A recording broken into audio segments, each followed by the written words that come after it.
நான் நேற்று சொன்னேன், இன்றைக்கும் சொல்கிறேன். தொடர்ந்து தப்பி பாத்ரூமில் வழுக்கி விழுந்தார், சுட்டு பிடிப்புன்றதெல்லாம் இந்த சமூகம் கொண்டாடுறதுனால தான் இவர்களுக்கு இந்த துணிச்சல் வருகிறது. நான் இது நடக்கக்கூடாதுன்றதுக்காக தான் யாரு காலை உடைக்கக்கூடாதுன்னு சொல்கிறேன். ஒரு மோசமான ஒரு பாலியல் வன்புணர்வு சம்பவத்தில் ஈடுபட்டவனின் கால்களை கைகளை உடைப்பதற்கு கூட காவல்துறைக்கு அதிகாரம் கிடையாது.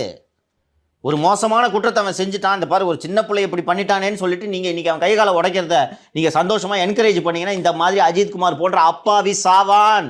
நம்ம அதை போட வேணாம். அந்த அந்த அந்த அஜித்குமார் தாக்கப்பட்ட வீடியோக்கள் இன்று செய்தி ஊடகங்களில் வெளியாகி கொண்டிருக்கிறது நீங்கள் பார்க்கலாம். இப்படி போட்டு ஒருத்தனை இத்தனை பேர் சேர்ந்து அடிக்கிறாங்களே, இப்படி தானே கையை காலை உடைக்கிறாங்க. சரி, ஒரு நிமிஷமா 21லேருந்து கை காலெல்லாம் தொடர்ந்து உடச்சிக்கிட்டு இருக்காங்கம்மா, பார்க்குறோம். குற்றம் குறைஞ்சிருச்சா மாலதி? அந்த அம்மா கம்ப்ளைண்ட் கொடுத்தாங்கல்ல, இந்த மாலதி கம்ப்ளைண்ட் கொடுத்தாங்கல்ல, கொடுத்த உடனே வாங்கி அதில் இருக்கிறத எழுதிட்டு ப்ரொசீட் பண்ணிட்டு போனீங்கன்னா குறைந்தது இன்று நீதிமன்றத்தில் தப்பிக்கலாம். இப்போவும் இதை காப்பாற்றுறதுக்கு